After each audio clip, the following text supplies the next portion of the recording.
물론이죠. 여기 한국어로 작성한 도입부입니다. 어둠 속에서 희미하게 빛나는 불빛, 조용한 밤의 정적 속에서 소소히 드러나는 그림자들. 사람들은 종종 어떤 이야기가 담겨 있을지 궁금해하지 않나요? 속삭이는 목소리들, 잊혀진 기억의 조각들. 이 모든 것은 설명할 수 없는 신비를 간직하고 있습니다. 어둠의 숨결 채널에 오신 것을 환영합니다. 이곳은 한국의 귀신 이야기들이 생생하게 살아나는 곳입니다. 당신은 단순히 이야기를 듣는 것이 아니다. 잊혀진 영혼들의 차가운 숨결을 느끼게 될 것입니다. 과연 당신은 두려움에 맞서고 어둠 속 깊은 곳에 숨겨진 비밀들을 발견할 준비가 되었나요? 타투가 새겨져 있었고 그 문양이 너무나도 독특해 시선을 뗄 수가 없었다. 순간 심장이 두근거리며 매혹적인 분위기에 빠져들었다. 그녀가 나를 바라보는지 확인하고 싶었지만 내가 시선을 고정하고 있다는 사실이 부끄러웠다. 열차는 출발하며 흔들리기 시작했고 나는 갈신이 균형을 잡으려 애썼다. 그렇게 그녀와의 시선이 몇 번 엇갈리는 사이 나는 자연스럽게 이야기할 기회를 노리게 되었다.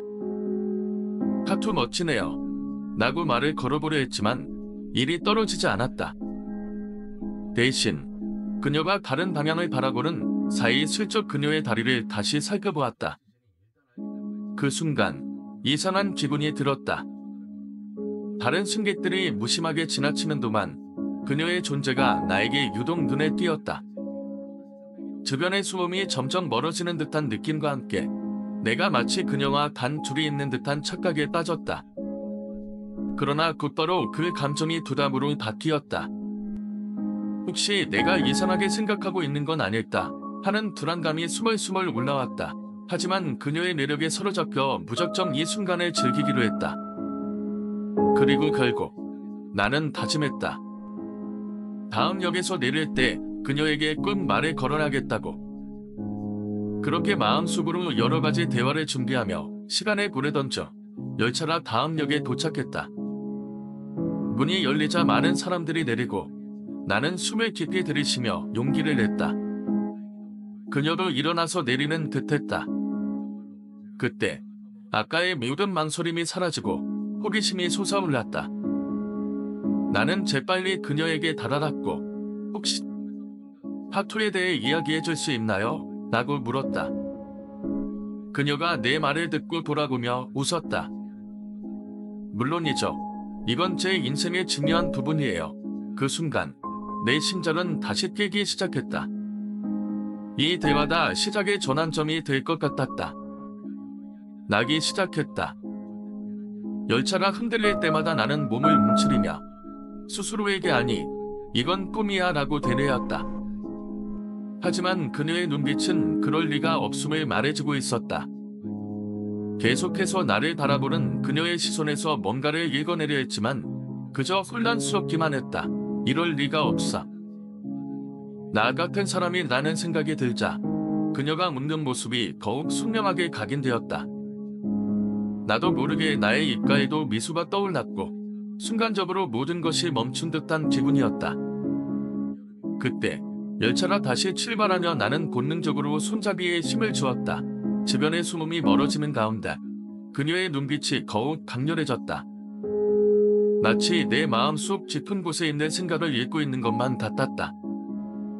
그 순간 생각지 못한 용기가 솟구쳤다. 혹시 괜찮다면 다음 역에서 같이 커피라도 한잔 하네요. 라고 용기를 내어 말을 걸었다. 그녀는 잠시 나를 바라보더니 생각하는 듯한 표정을 지었다.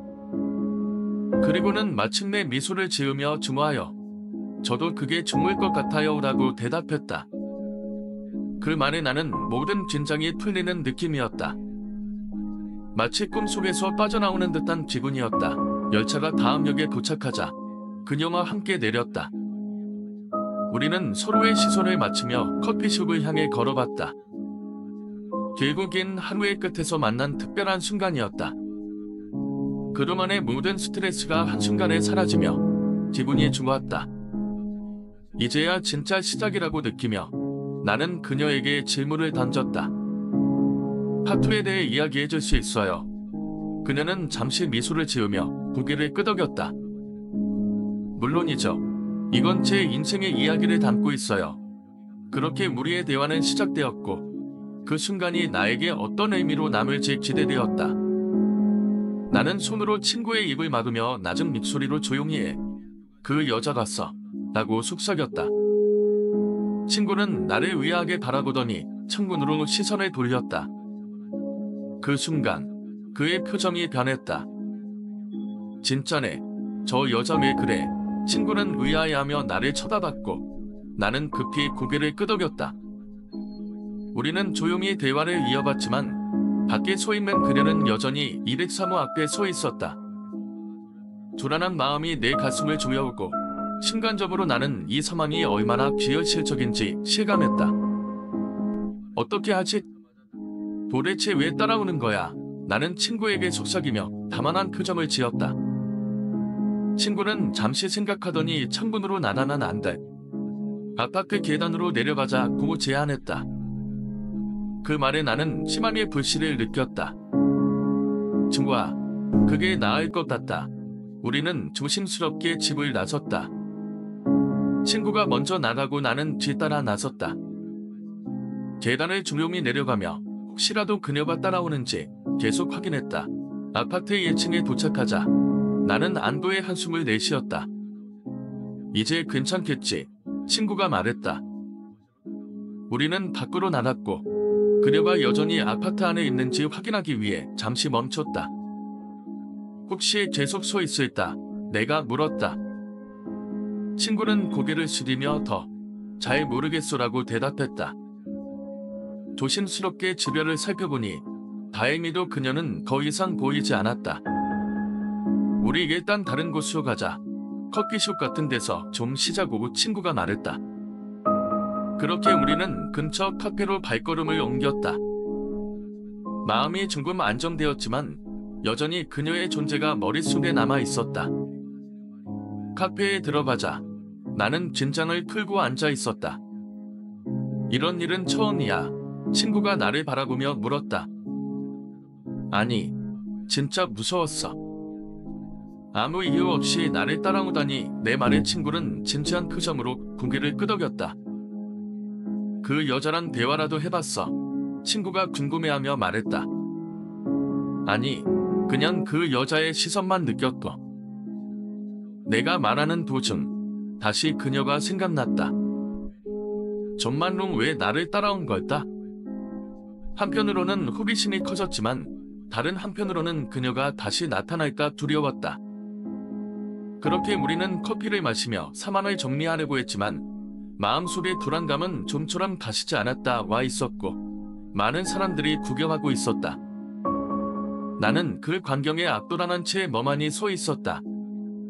심장이 뛰고 손이 떨리기 시작했다. 내 친구가 라는 생각이 머릿속을 맴돌았다. 주변 사람들의 대화 소리가 들려왔다. 저기 203호에서 둘이 났대.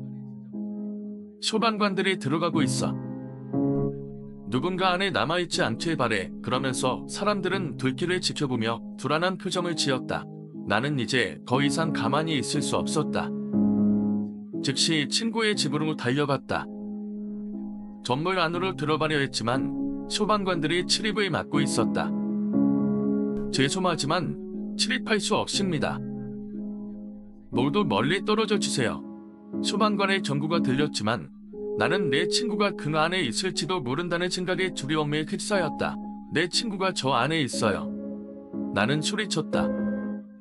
소방관들이 잠시 나를 쳐다보더니 괜찮으니 먼저 대기해주세요.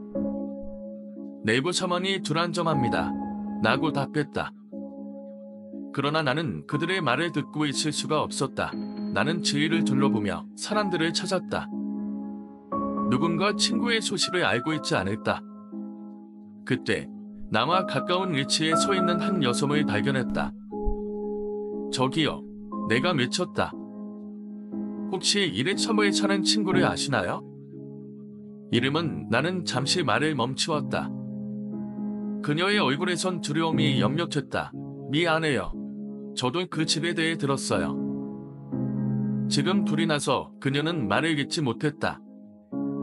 그 친구는 살아있나요? 나는 애절한 목소리로 물었다. 저도 모르겠어요. 소방관들이 아직 확인하지 않았다고 해요. 그 순간 소방차에서 소방관들이 급히 나와 불을 끄기 위해 달려갔다. 나는 가슴이 답답해지고 어떻게든 그 안에 있는 친구가 무사하기를 기도했다. 몇 분이 지나고 소방관들이 다시 나와서 모두 괜찮습니다. 내부에 인명피해는 없습니다. 라고 외쳤다. 나는 그 소리를 듣고 안도의 한숨을 내쉬었다. 친구가 무사하다는 소식이 나에게 전해졌다. 하지만 그 순간 내 마음속에는 아직도 불안감이 가득했다. 친구가 어떻게 된 건지, 왜 불이 난 건지, 그 뒤에 숨겨진 진실은 무엇일지 궁금했다. 사람들이 흩어지기 시작했고 나는 그대로 친구의 집 앞에서 기다렸다. 드디어 친구가 소방관들과 함께 밖으로 나왔다. 얼굴은 창백했지만 무수한 모습에 가슴이 뛴다. 너무 걱정했어. 내가 달려가 그의 팔을 붙잡았다. 미안해. 나는 정말 불이 난 걸 몰랐어. 친구는 나를 보며 숨을 고르더니 말했다. 내가 준비하고 있었는데 전기 스파크로 인해 불이 난 것 같다. 지금은 괜찮아. 그 말을 듣고 나는 안도의 한숨을 내쉬며 그를 꼭 끌어안았다. 다행이다. 앞으로는 이렇게 위험한 일 없도록 조심하자. 친구는 고개를 끄덕이며 웃었다. 그날의 일은 잊을 수 없는 기억으로 남았다.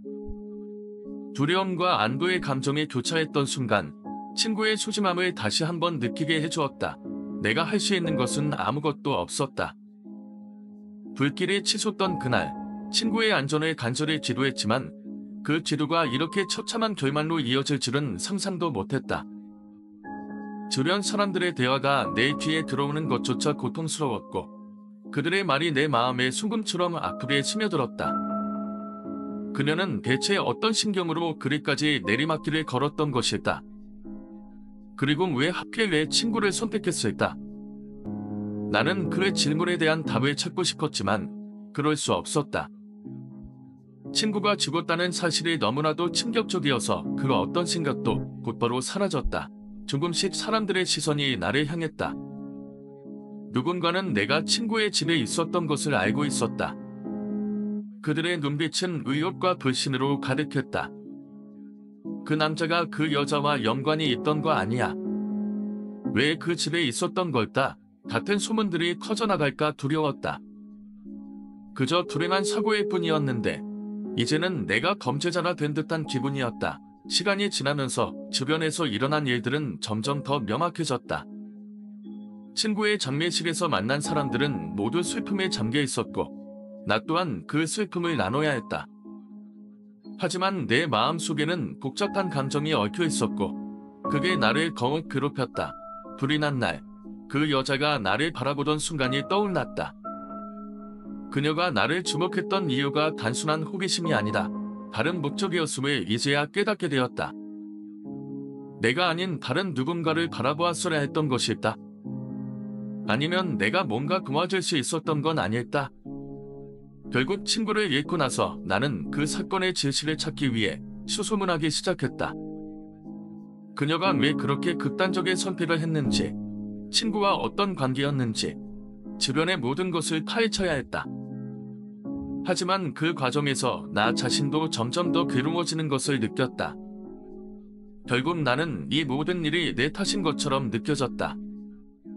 내가 그녀와 마주치지 않았다면 내 친구가 그 자리에서 죽지 않았을 거라는 생각이 떠나지 않았다. 나는 어떻게든 그 사건을 잊으려 했지만 잊힐 수 없는 기억으로 남아버렸다. 시간이 지나도 그 여자의 눈빛과 친구의 마지막 모습은 나를 괴롭혔다. 이 모든 것에서 벗어나고 싶었지만 그 트라우마는 나를 붙잡고 놓아주지 않았다. 물론이죠. 여기 한국어로 작성한 마무리와 구독 요청입니다. 이 어둠 속의 신비로운 이야기들을 함께 탐험해 주셔서 감사합니다. 우리가 나누는 경험과 감정은 주변의 신비로운 것들과 더 가까워지게 해줍니다. 이 영상이 마음에 드셨다면 좋아요를 눌러주시고 친구들과 공유해주세요. 아래 댓글란에 여러분의 생각과 느낌을 남겨주시면 정말 감사하겠습니다. 다음 흥미로운 이야기를 놓치지 않으시려면 거둠의 숨결 채널을 구독해주세요. 여러분과 다시 만날 날을 기대합니다. 다음 이야기에서 뵙겠습니다.